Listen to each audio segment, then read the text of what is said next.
On July 20th, 1973, in the suffocating summer heat of Hong Kong, a city vibrating with neon lights, crowded streets, and rising cinematic ambition, Bruce Lee, the man who had redefined martial arts, shattered racial barriers in Hollywood, and embodied physical mastery, took his final breath inside a small apartment, and within hours the world began losing not just an actor, not just a fighter, but a symbol of something larger than cinema itself, because at only 32 years old, standing at the threshold of global superstardom, Bruce Lee was no longer merely a Hong Kong phenomenon. He was about to become an international force, and yet his life ended before he could witness the magnitude of what he had built, leaving behind a question that has lingered for more than 5 decades. How does a man who appears physically indestructible die so suddenly, so quietly, and so mysteriously? To understand that day, we must first understand the months leading to it, because Bruce Lee in early 1973 was not simply filming Enter the Dragon. He was carrying the weight of an entire cultural revolution on his shoulders. He had already achieved enormous success in Asia with films like The Big Boss and Fist of Fury. He had proven that a Chinese leading man could dominate the box office. And he had forced Western studios to reconsider their rigid casting boundaries. But success did not slow him down.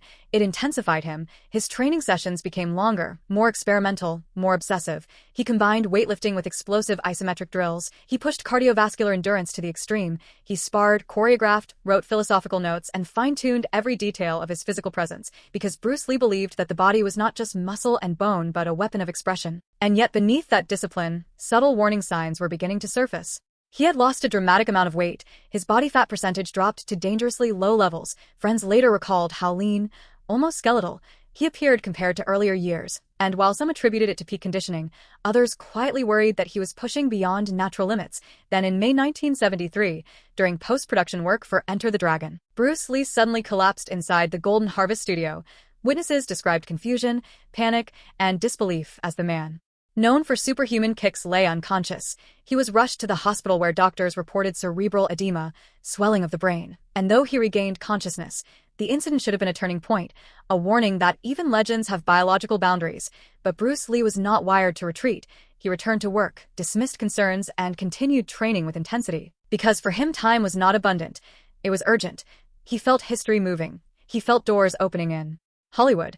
He felt the responsibility of representing Asian masculinity in a Western industry that had long sidelined it, and perhaps that urgency drove him harder than anyone realized. As summer deepened, Hong Kong's humidity became oppressive, the air thick and heavy, and on July 20th, Bruce Lee spent part of the day discussing future film projects, including the ambitious Game of Death, which he envisioned as more philosophical and layered than anything he had done before. That afternoon he visited actress Ting Pei's apartment to review script ideas. Sometime later, he complained of a severe headache, not entirely unusual given his recent exhaustion. Betty offered him an Equagesic tablet, a combination of aspirin and the tranquilizer meprobamate. He swallowed it, lay down to rest, and the room fell quiet. Hours passed. When attempts were made to wake him, he did not respond. The stillness grew heavier. Emergency services were eventually called, and by the time he reached Queen Elizabeth Hospital, doctors could do nothing. Bruce Lee was declared dead, and almost immediately the official explanation pointed once again to cerebral edema, likely triggered by a hypersensitive reaction to the medication. But from that very moment, doubt began to spread, because the narrative felt incomplete, too clinical for a man whose life had been anything but ordinary. And as news traveled across Hong Kong, crowds gathered, fans wept openly in the streets, newspapers rushed to print special editions, radio stations interrupted programming. Disbelief turned into shockwaves across Asia, and soon the story reached the United States, where Enter the Dragon was weeks away from release, transforming what would have been a rising star premiere into a posthumous coronation. Yet amid the grief, the mystery deepened. Why had he collapsed 2 months earlier? Was his body already compromised? Had intense training in extreme heat caused chronic dehydration? Some later suggested he had his underarm sweat glands surgically removed to enhance his physique on camera, reducing his body's ability to regulate heat, though this remains debated. Others focused on his drastic weight loss, arguing that minimal body fat combined with relentless exertion destabilized his internal balance. And then there was the toxicology report, which mentioned traces of cannabis in his system, a detail that ignited fresh speculation. Could a rare allergic reaction have occurred? Could the combination of substances have amplified neurological swelling? Or was this simply a tragic case of unforeseen sensitivity to a common medication? Decades later, medical scholars revisited the autopsy findings and proposed hyponatremia, dangerously diluted sodium levels due to excessive water intake as a plausible explanation, arguing that Bruce Lee's disciplined hydration habits, combined with potential kidney impairment or other physiological stressors, may have triggered fatal brain swelling, and yet none of these explanations fully silenced conspiracy theories, whispers of triads, whispers of jealous rivals, whispers of ancient martial arts curses for revealing guarded techniques to Western audiences, and while no evidence substantiated such claims, the myth grew stronger precisely because Bruce Lee's persona felt mythic. He was not perceived as fragile, he was perceived as transcendent, and when transcendent figures fall, the human mind searches for extraordinary causes. But perhaps the most haunting element of all is timing, because Enter the Dragon, released just weeks after his death, exploded into a global phenomenon, grossing millions worldwide, cementing Bruce Lee not merely as a star but as an immortal cultural icon, and had he lived, the trajectory of Asian representation in Hollywood might have accelerated decades sooner. Instead, his absence created a vacuum that could never quite be filled. And thus the story of Bruce Lee's death becomes not just a medical case, but a meditation on ambition, physiology, cultural pressure, and the cost of living at full intensity without pause, because sometimes the line between peak performance and catastrophic collapse is thinner than anyone realizes. On the surface, the official explanation surrounding Bruce Lee's death appeared medically straightforward: cerebral edema, a swelling of the brain most likely triggered by a hypersensitive reaction to Equagesic. Yet when examined under the lens of history, physiology, psychology, and cultural context, the circumstances become far more layered and complex. Because Bruce Lee in 1973 was not merely an actor experiencing stress, he was a man living at an intensity that few human beings ever approach. His daily routine alone bordered on extreme athletic experimentation. He combined traditional martial arts drills with Western bodybuilding principles, isometric contractions, high-repetition abdominal circuits, electric muscle stimulation devices, roadwork running, heavy bag sessions, sparring, stretching, philosophical study, script editing, and business negotiations, often within the same day. And those closest to him later described a relentless internal drive, as though he felt time compressing around him, as though he understood that his opportunity to permanently alter the global perception of Asian masculinity in cinema was narrow and fleeting, and so he refused to slow down. Yet biologically the human brain remains vulnerable regardless of willpower, and cerebral edema does not require visible trauma to develop. It can arise from electrolyte imbalance, drug sensitivity, kidney dysfunction, heat stress, inflammation, or metabolic disruption, all of which are plausible within the conditions Bruce Lee was reportedly experiencing during that final summer, particularly when one considers the oppressive humidity of Hong Kong in July, where temperatures combined with moisture create an environment that strains thermoregulation. And if we examine the controversial claim that Bruce Lee had undergone surgical removal of axillary sweat glands to improve on-camera aesthetics, whether fully accurate or exaggerated, the mere possibility introduces an important physiological variable, because sweating is one of the body's primary cooling mechanisms, and any compromise in heat dissipation combined with extreme physical training could potentially amplify internal stress. Furthermore, reports from friends and colleagues indicate that Lee's weight had dropped to approximately 125 to 130 pounds despite standing around 5 feet 7 inches tall, placing him at an extraordinarily low body fat percentage estimated near 5 to 6%, levels typically seen in elite bodybuilders only during competition peaks and rarely sustained year-round. Such low-fat reserves can influence hormonal balance, hydration equilibrium, and neurological stability, and when combined with the possibility of high water consumption, something Bruce Lee was known for as part of disciplined health routines, the later academic hypothesis of hyponatremia becomes more compelling. Because hyponatremia occurs when sodium levels in the bloodstream become dangerously diluted, leading to swelling of cells throughout the body, including brain tissue, and since the skull does not expand, cerebral swelling rapidly increases intracranial pressure, potentially leading to loss of consciousness, seizures, coma, and death. And in recent medical reassessments, scholars have suggested that Bruce Lee's symptoms prior to death, headache, collapse, confusion, align closely with acute hyponatremic encephalopathy, a condition that can escalate swiftly if untreated. Yet even this scientifically grounded explanation leaves unanswered emotional questions, because Bruce Lee's collapse in May 1973 had already demonstrated neurological vulnerability, and one must ask whether that earlier episode was a warning sign of ongoing electrolyte or metabolic imbalance, perhaps misdiagnosed or underestimated, and whether the combination of intense filming schedules, dietary experimentation, possible cannabis use, prescription medication, heat exposure, and psychological stress created A cumulative tipping point, a perfect storm within the body that on July 20th finally crossed an irreversible threshold. But beyond medical frameworks lies another dimension, the sociocultural weight Bruce Lee carried at that moment in history, for he was more than an entertainer. He symbolized a reclamation of dignity for millions who had seen Asian men stereotyped as passive or emasculated in Western media, and his global rise challenged long-standing cinematic hierarchies, which inevitably breeds tension, envy, and rumor, and thus conspiracy theories flourished almost immediately after his death. Whispers of Triad involvement, suggestions of secret martial arts societies angered by his openness in teaching non-Chinese students, and even mystical notions of ancestral curses. Narratives fueled not by evidence, but by the psychological difficulty of accepting that a figure so disciplined and physically extraordinary could fall victim to something as mundane as chemical imbalance. Yet, history repeatedly shows that legendary athletes, warriors, and performers are not immune to internal fragility, and sometimes it is precisely those who push furthest who unknowingly approach physiological boundaries. And as news of Bruce Lee's passing spread globally, media outlets oscillated between reverence and sensationalism. Photographs of his funeral procession revealed seas of mourners lining Hong Kong streets, incense smoke rising into humid air, family members shattered by grief, and among them his young son, Brandon Lee, who decades later would himself die tragically on a film set, deepening the aura of fatalism surrounding the Lee family legacy.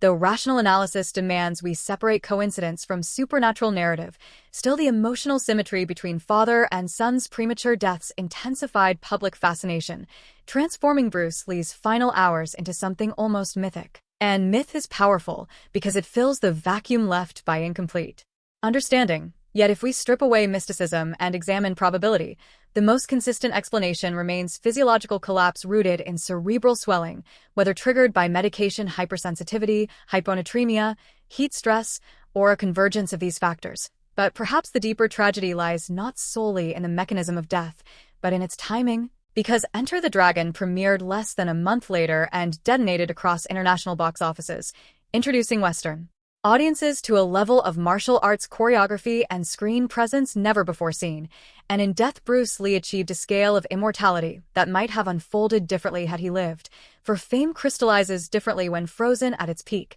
and thus his legacy became permanently intertwined with unanswered questions, speculation, and the haunting image of a warrior who appeared invincible yet succumbed quietly behind closed doors, leaving the world to wrestle not only with how he died, but with what he might have become had July 20th, 1973 ended differently. If we move beyond emotion and enter the realm of forensic detail, the mystery surrounding Bruce Lee's death becomes less cinematic yet paradoxically more unsettling, because the autopsy report itself, while brief, contains clinical clues that have been interpreted in radically different ways over the decades. The official documentation stated that Lee's brain weighed approximately 1,575 grams compared to the average adult male brain weight of roughly 1,350 to 1,400 grams, indicating significant swelling, yet there were no signs of external trauma, no skull fracture, no intracranial bleeding, no aneurysm rupture, and no evidence of physical assault. Toxicology reports detected meprobamate, the tranquilizing compound in Equagesic, alongside aspirin metabolites and trace amounts of cannabis, but concentrations were not reported at levels traditionally associated with overdose, which is why authorities concluded hypersensitivity rather than toxicity. However, hypersensitivity reactions severe enough to cause fatal cerebral edema are statistically rare, raising the question of whether the medication acted alone or merely accelerated an already unstable internal condition, and this is where the modern reinterpretation emerges. Because in 2022, a medical hypothesis published by researchers revisiting the case proposed that Bruce Lee may have died from hyponatremia-induced cerebral edema, a condition triggered when sodium levels in the bloodstream drop dangerously low, often due to excessive water intake combined with impaired excretion, and what makes this theory compelling is that Lee reportedly consumed large quantities of fluids, including water and juice, and may have followed a relatively low-sodium diet during intense physical conditioning, sodium being essential for maintaining osmotic balance across cell membranes, and when diluted excessively, water moves into brain cells, causing them to swell within the rigid enclosure of the skull, producing symptoms such as headache, nausea, confusion, seizures, and ultimately coma, symptoms that closely mirror accounts of Lee's final hours. Yet the tragedy of hyponatremia is that it can be deceptively subtle at first, often mistaken for simple fatigue or heat exhaustion until neurological collapse occurs. And if we examine Li's lifestyle at that time, intense training, hot climate exposure, possible diuretic effects from substances, psychological stress, and prior collapse in May, the physiological puzzle begins to align. But even as scientific reasoning grows stronger, conspiracy theories have persisted, particularly within Hong Kong's cultural landscape of the 1970s, where organized crime syndicates known as Triads held influence in parts of the entertainment industry, fueling speculation that Li's rapid ascent and strong personality may have created powerful enemies. Though no credible evidence has ever substantiated direct foul play, yet rumors thrive in environments where transparency feels limited, and Li's death occurring in the apartment of an actress rather than his own home only intensified gossip. Tabloids sensationalized the setting, casting shadows over personal relationships and insinuating scandal, because the public imagination often prefers dramatic intrigue over metabolic imbalance. And then there were the whispers about traditional martial arts circles feeling betrayed by Li's philosophy of openness, his refusal to adhere strictly to classical styles, and his willingness to teach non-Chinese students, actions that challenge centuries of guarded transmission, leading some to frame his death as karmic retribution or mystical punishment. Though such claims lack empirical grounding, they reveal how deeply symbolic Li had become, transcending the realm of flesh and entering archetype, and archetypes rarely die quietly in public memory. They explode into legend. Yet beyond conspiracy and symbolism lies a more human question. Was Bruce Li simply overextending himself, physically and psychologically, in pursuit of perfection? Because multiple interviews from friends and colleagues describe him during early 1973 as intense to the point of restlessness, sleeping irregularly, constantly refining fight choreography, pushing takes repeatedly until every movement matched his internal standard, balancing creative ambition with business negotiations, and attempting to secure long-term control over his career in an industry not accustomed to granting such autonomy to Asian actors. And chronic stress alone can influence hormonal cascades, including cortisol elevation, which in turn affects fluid retention, blood pressure regulation, and immune response, meaning the body under relentless pressure can become more vulnerable to sudden imbalance. And when we consider the earlier May collapse as a potential warning event, one wonders whether more extensive neurological testing at that time might have identified an underlying vulnerability. Though medical imaging technology in 1973 lacked the sophistication available today, CT scans were not widely accessible, MRI technology had not yet revolutionized diagnostics, and electrolyte analysis may not have been pursued with urgency if initial recovery seemed complete. Thus, we are left with a convergence of factors rather than a single dramatic cause. Medication sensitivity layered onto possible hyponatremia, layered onto extreme physical conditioning, layered onto environmental heat stress, layered onto psychological strain, none individually cinematic enough to satisfy myth, yet collectively powerful enough to overwhelm even the most disciplined physique. And perhaps that is the uncomfortable truth, that greatness does not grant immunity from biology, that mastery of external combat does not equate to invulnerability within cellular processes. And as Enter the Dragon premiered posthumously, audiences saw only the peak, Bruce Li radiating charisma, speed, and precision, unaware that during filming he may already have been operating on a physiological edge. And in this contrast between screen invincibility and private fragility lies the enduring tension of his story, because the more powerful his image became, the more impossible it felt that an electrolyte imbalance or medication reaction could end him. Yet history repeatedly reminds us that the human organism obeys chemical law, not cinematic expectation, and thus part 3 of this investigation leaves us not with a dramatic assassination plot or mystical curse, but with a layered medical probability shaped by lifestyle, climate, physiology, and timing, though the shadow of doubt persists precisely because certainty arrived too late, and Bruce Li's final hours remain suspended between science and legend, where data explains the mechanism, but myth continues to animate the memory.